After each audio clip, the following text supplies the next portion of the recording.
Question number 11 important question है। Moon, star और सन एक पीढ़ी के साझेदार हैं। तारीख 31/3/2017 के दिन मून और स्टार भविष्य में लाभ हानि 5:1 के प्रमाण में बांटेंगे। तो ध्यान रखना यहाँ प्रिंटिंग मिस्टेक है, यहाँ सन लिखा है, सन की जगह पे क्या लिखना है आपको, मून लिखना है। बराबर, प्रिंटिंग मिस्टेक है, सुधार लेना। मून लिखा है, मून और स्टार भविष्य में लाभ हानि का प्रमाण 5:1 में बांटेंगे।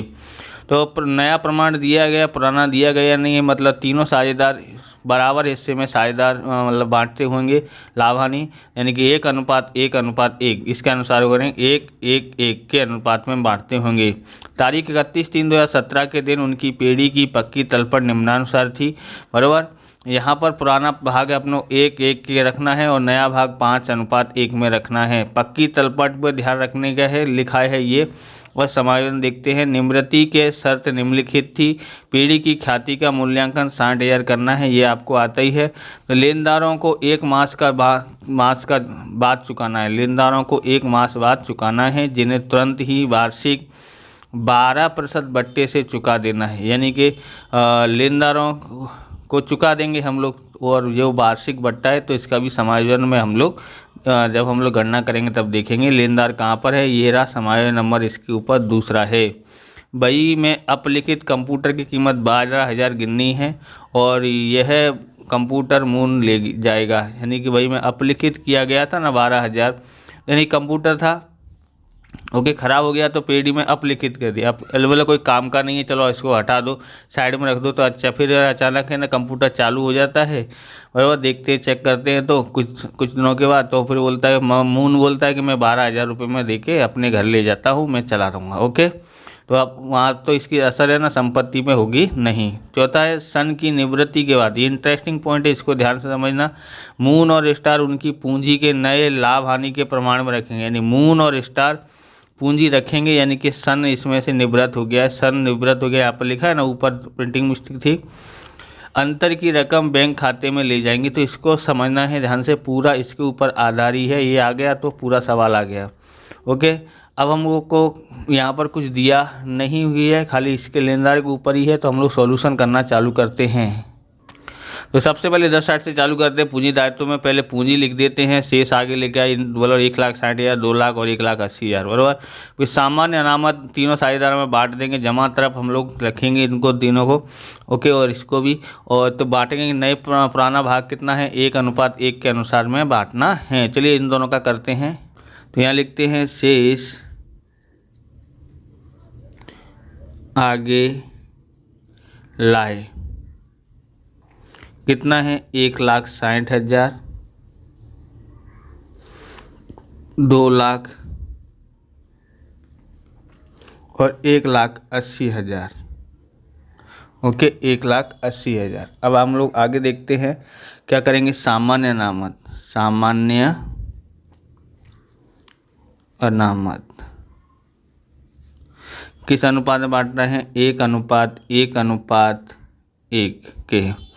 कितना है सामान्य अनामत दिया गया है, 90,000। तो 90,000 में 3 से भाग दो, 30,000 आता है। 30,000 इसके पास में, 30,000 इसको मिलेगा और 30,000 इसको मिलेगा। ओके, अब आगे देखते हैं। तो लेनदार पे यहाँ पर दिया गया है, लेनदार को 1 मास के बाद चुकाना है। यानी कि उन्होंने पूछा भाई हमारे पास पैसा है, हम आपको चुका देंगे, तो हमको कितना बट्टा देंगे। तो 12% वार्षिक बट्टा बोला। तो 12% का मतलब ये होता है कि 60,000 का 72,100 होता है, तो 7200 का फ़ायदा नहीं मिलेगा। तो ये तो वार्षिक है, यानी कि हर 1 महीने का निकाल के देना पड़ेगा। तो हमने पूरे लेनदार को चुका दिया। जो फ़ायदा हुआ यानी जितने का फ़ायदा पुनः मूल्यांकन में लिखेंगे, और ये लेनदार को ये यानी कि पक्की तलपट में हट जाएगा। यानी कैसे हटाएंगे तो देखते हैं। और देनी हुंडी 10,000 भी लिखनी है। तो सबसे पहले हम लोग निकालते हैं लेनदार पर 12% का बट्टा, बराबर। लेनदार पर 12% बट्टा 1 मास के लिए। ओके, कितना था, 60,000 था देनदार। तो 12 बट्टे में 100, 12% बोला था। और 1 मास का है, यानी कि 1 मास पहले हमने चुका दिया है तो 1 मास का ही हमको फ़ायदा मिलेगा। इसलिए 1/12, 12 से 12 कट गया, 2 जीरो से 2 जीरो कट गया, कितना आया 600 आता है, यानी 600 का फ़ायदा हुआ है। 600 का फ़ायदा हुआ है तो पुनः मूल्यांकन के वो कहाँ लिखेंगे, जमा तरफ लिखते हैं। ओके, यहाँ पर लिखेंगे, क्या लिखेंगे, लेनदार खाता, लेनदार खाता कितना है 600 है। ओके, आगे दिखते हैं। तो यहाँ लेनदार को दिखाएंगे, कैसे दिखाते हैं, यहाँ लिखेंगे लेनदार। ओके, लेनदार कितना था, 60,000 था, माइनस बट्टा कितना है, तो बट्टा है 600, कितना मिला 54,000 और 59,400, 59,400 आया।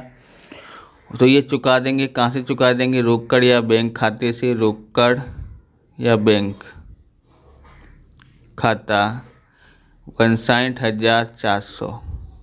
ओके, तो कितना हो जाएगा, 0 हो जाता है। और क्या रह गया, देनी हुंडी रह गई है, तो देनी हुंडी भी लिख देते हैं।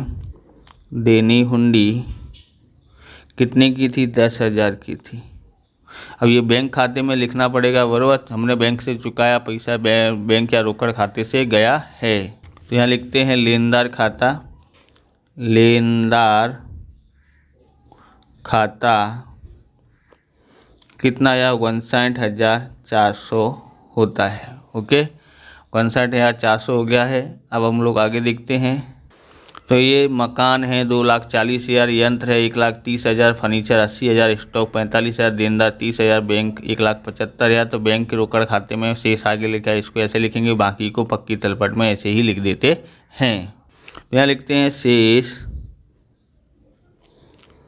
आगे लाए कितना है, 1,75,000।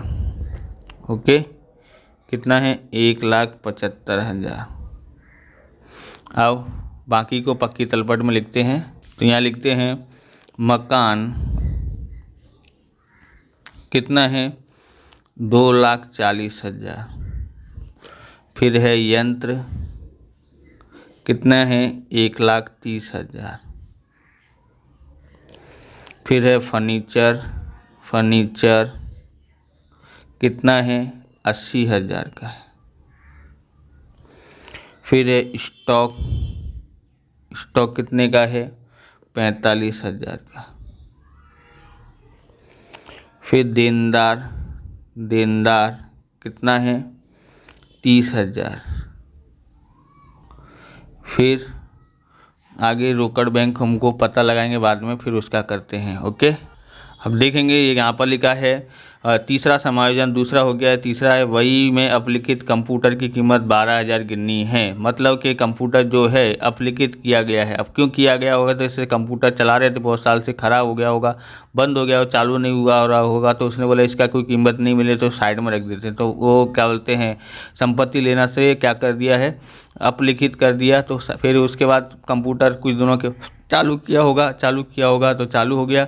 तो मून बोलता है कि मैं ले जाता हूँ 12,000 रुपये, इस पीढ़ी को चुकाता हूँ, बराबर 12,000 दे दूंगा। तो ये जो है ना, कोई भी संपत्ति लेके जाए, कोई भी जैसे मूल लेके जा रहा है तो उसके पूंजी खाते के उधार तरफ लिखा जाएगा, संपत्ति लेके जाता है तो। ओके, अब यहाँ पर और क्या होगा, तो और 12,000 हमने तो इसको जीरो कर दिया था, अपलिखित कर दिया था, बोले इसकी कोई कीमत नहीं मिली। तो पीढ़ी को अब मून जो है 12,000 दे देगा।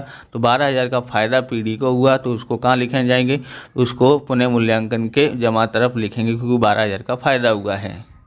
तो यहाँ लिखते हैं कंप्यूटर खाता कितना है, 12,000।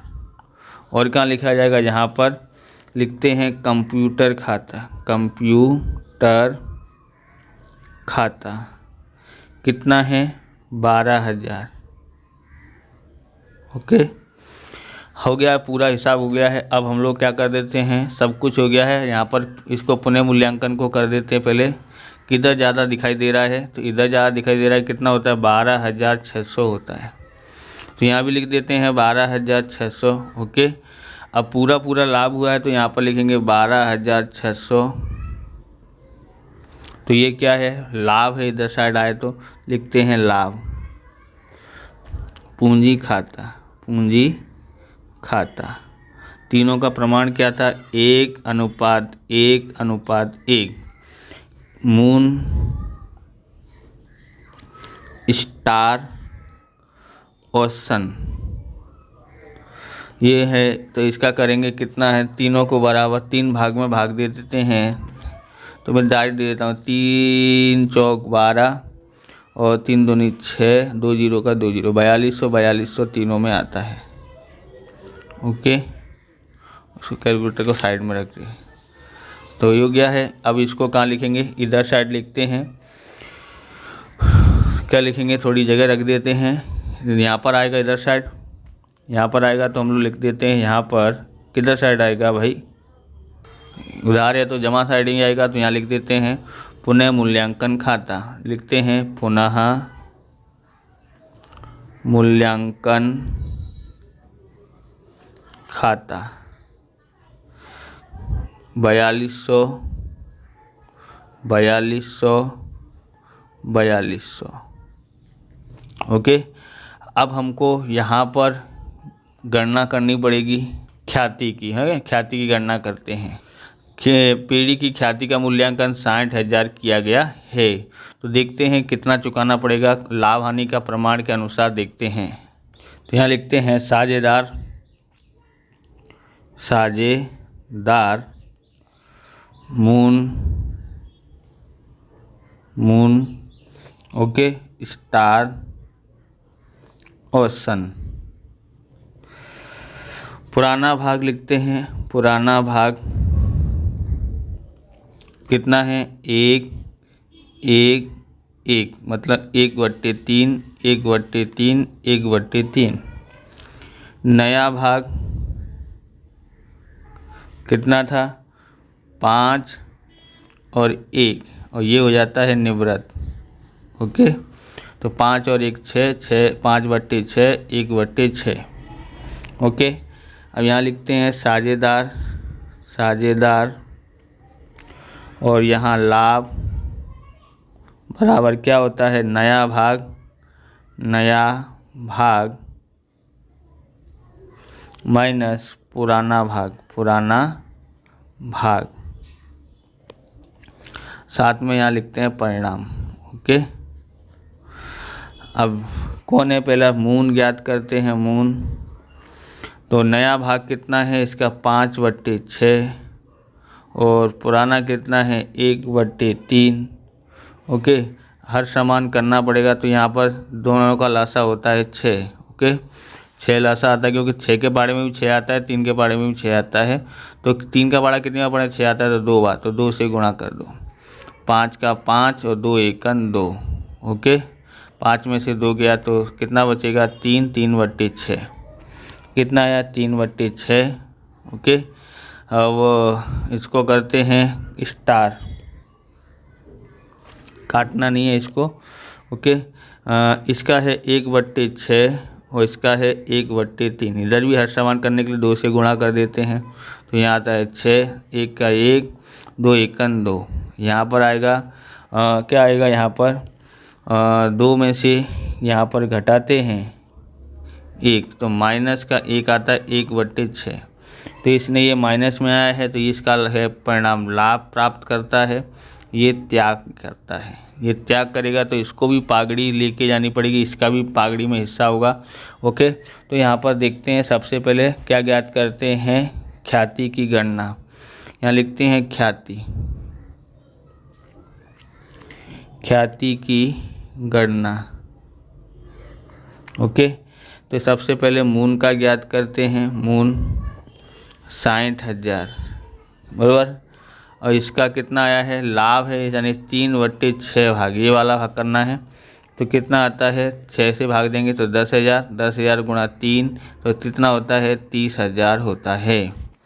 अब ज्ञात करते हैं किसका, स्टार का। स्टार यहाँ पर 60,000 इसने त्याग किया है, तो इसको कितना मिलेगी ख्याति, तो देखते हैं। तो 1/6 तो 6 से भाग देंगे 10,000 आएगा, 10,000 एकन 10,000, 10,000 इसको पागड़ी में हिस्सा मिलेगा। ओके, ये इसका त्याग है और ये यानी कि ये इसका लाभ है।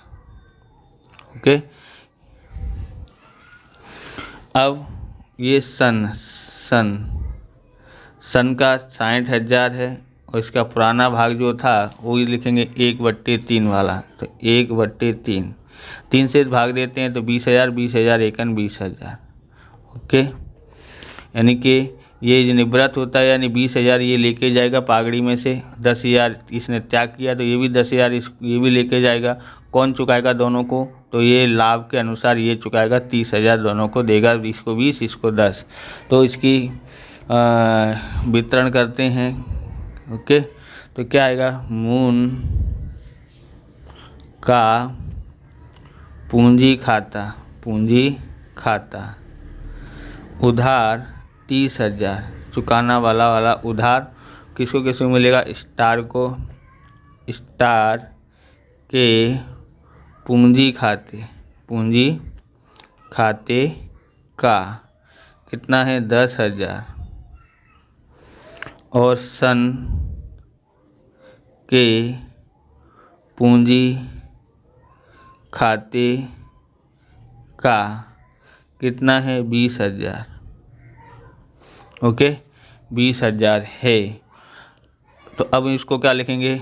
इनको ये जमा है तो इनको उधार साइड में लिखेंगे और ये उधार है तो इसको जमा साइड लिखेंगे पूंजी खाते में। तो इसको लिखते हैं मून का पूंजी खाता। तो किस किस को देगा? तो ये दे रहा है स्टार को 10,000 दिया और इसको के सन को 20,000। और यहाँ लिखते हैं दोनों के बाकी के नाम लिखेंगे, स्टार का पूंजी खाता। ओके, कितना है? 10,000 इससे मिला। और सन का पूंजी खाता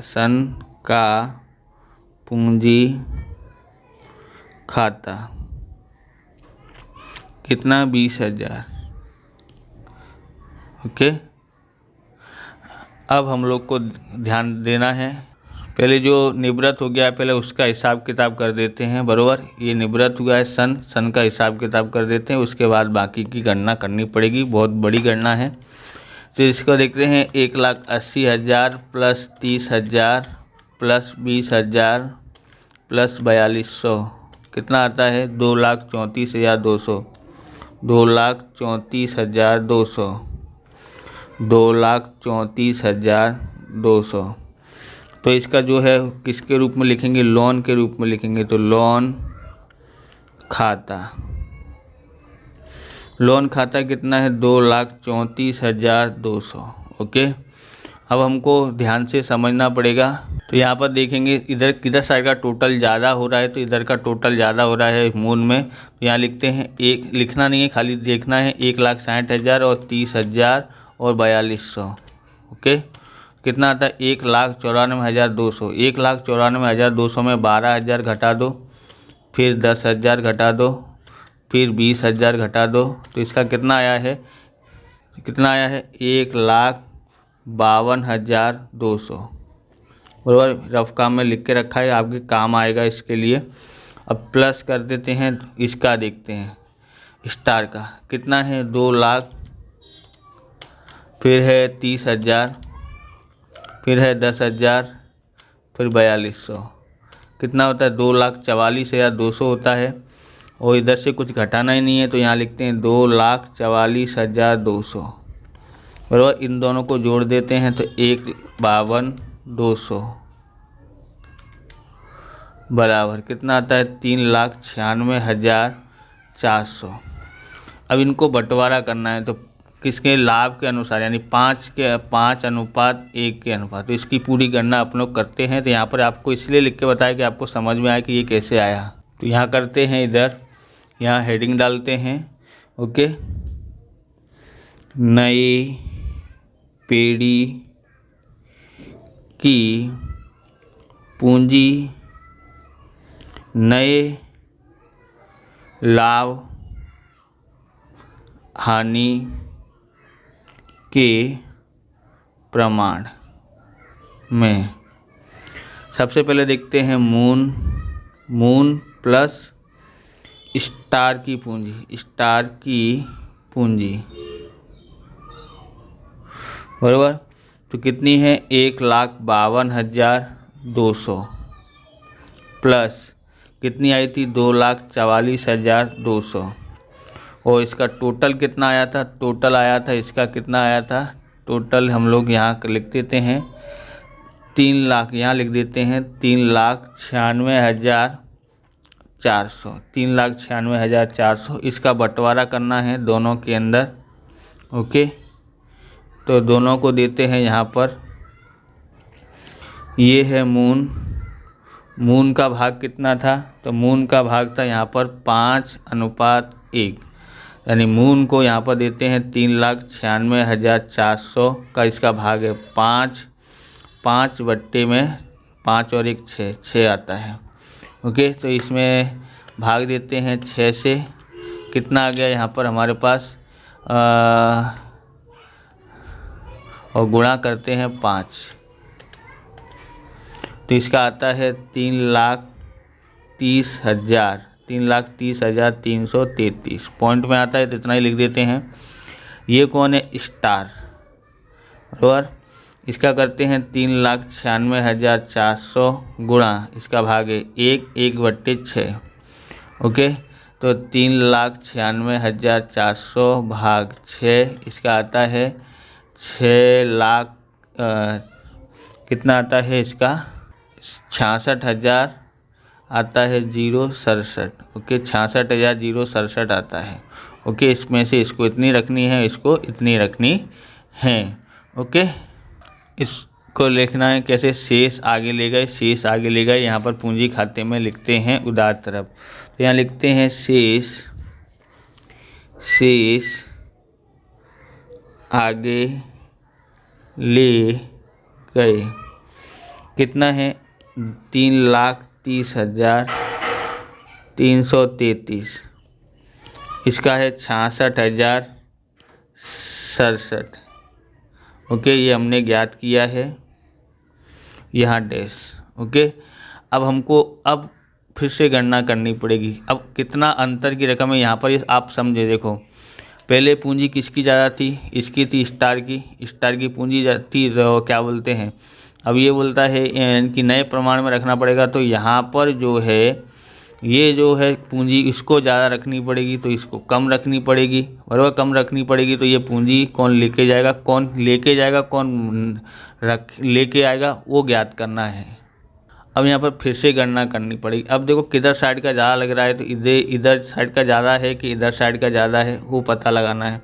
तो मुझे इधर साइड का ज़्यादा लग रहा है, तो इसको जोड़ते हैं पहले बराबर 12,000 प्लस 10,000 प्लस 20,000 कितना होता है, तो कितना होगा 42,000 होता है। 42,000 और ये 3,30,333 कितना होता है 3,72,333 3,72,333 3,72,333। ओके, हो गया। इसमें से हम लोग 4,200 घटा देते हैं, 4,200 घटाते हैं, 30,000 घटाते हैं, 1,60,000 घटाते हैं, कितना आता है 1,78,000। यहाँ लिखेंगे 1,78,133, ये हमने ज्ञात किया है। ओके, तो ये जो है क्या लिखेंगे, अब ये जो है पूंजी लेके आनी पड़ेगी, इसको क्या होगी पूंजी लेके आनी पड़ेगी। इसकी पूंजी इतनी थी और इतनी करनी है इसको, तो इसको घर से पूंजी लेके आनी पड़ेगी, इसलिए बैंक खाता यहाँ लिखेंगे, बैंक खाता, डायरेक्ट बैंक या रोकड़ खाता जो आपको अच्छा लगे वो लिखना है। अब देखते हैं ये कितनी लेके जाएगा, क्योंकि इसकी पूंजी तो ज़्यादा थी, अब इसको ये लेके जाएगा, इसकी इतनी रखनी है, यानी कितनी लेके जाएगा, तो बैंक के थ्रू या रोकड़ के थ्रू लेके जाएगा। तो हम लोग यहाँ पर इसका टोटल इधर ही ज़्यादा हो रहा है, कितना देखते हैं 2 लाख प्लस 30,000 प्लस 10,000 प्लस 4,200 कितना होता है 2,44,000 2,44,200। ओके, पूरा दो इसमें से ये घटा दो, -66,067। 1,78,133। ये क्या होगा, ये भी बैंक या रोकड़ खाते बैंक खाते लिख देते हैं, बैंक खाते। अब ये अपनी पूंजी घर पे ले जाएगा और ये लेके आएगा। इसको कहाँ लिखना पड़ेगा, दोनों का लिखेंगे बैंक या रोकड़ खाते में इनकी एंट्री करते हैं। तो यहाँ लिखते हैं तो क्या लिखना पड़ेगा, ये उधार साइड था तो इधर जमा साइड में लिखेंगे। क्या लिखेंगे, कौन था वो, मून का पूंजी खाता कितना आया है, 1,78,133। ओके, और इधर साइड जो लिखा है बैंक खाता किस में है, स्टार के अंदर। तो स्टार का पूंजी खाता कितना है, 1,78,133। इसको भी कर देते हैं। किधर साइड का ज़्यादा लग रहा है, इधर साइड का ज़्यादा लग रहा है। 1,78,133 प्लस 1,75,000 कितना होता है, 3,53,133। 3,53,133 में से घटा देते हैं 1,78,133 माइनस 59,400 कितना आता है, 1,15,600। ओके, इसको क्या लिखेंगे, शेष आगे ले गए। ओके, अब हम लोग को क्या क्या लिखना है, इसको शेष आगे लेके गए, इसको पूंजी पक्की तलपट में लिखेंगे संपत्ति तरफ, और इनको लिखेंगे, इसको शेष आगे लेके, ये हमारी पूंजी है तो पूंजी में लिखेंगे दायित्व तरफ। उसको लोन खाते में किसकी लोन है, सन की लोन के रूप में रखेंगे। तो इनका तीनों का एंट्री करते हैं। तो यहाँ लिखते हैं पूंजी खाता किसका है, मून का है 3,30,333। फिर स्टार का है कितना है, 66,067। बराबर टोटल कितना होता है, 3,96,400, क्योंकि हमने पहले करके रखा है। यहाँ पर देखो कि 3,96,400 लिखा है। ओके, अब हम लोग आगे देखते हैं क्या लिखना पड़ेगा, लोन का रूप में लिखना पड़ेगा। तो सन का लोन खाता कितना है, 2,34,200। ओके, 2,34,200। अब हम लोग टोटल मार देते हैं। ओके, टोटल करते हैं यहाँ पर।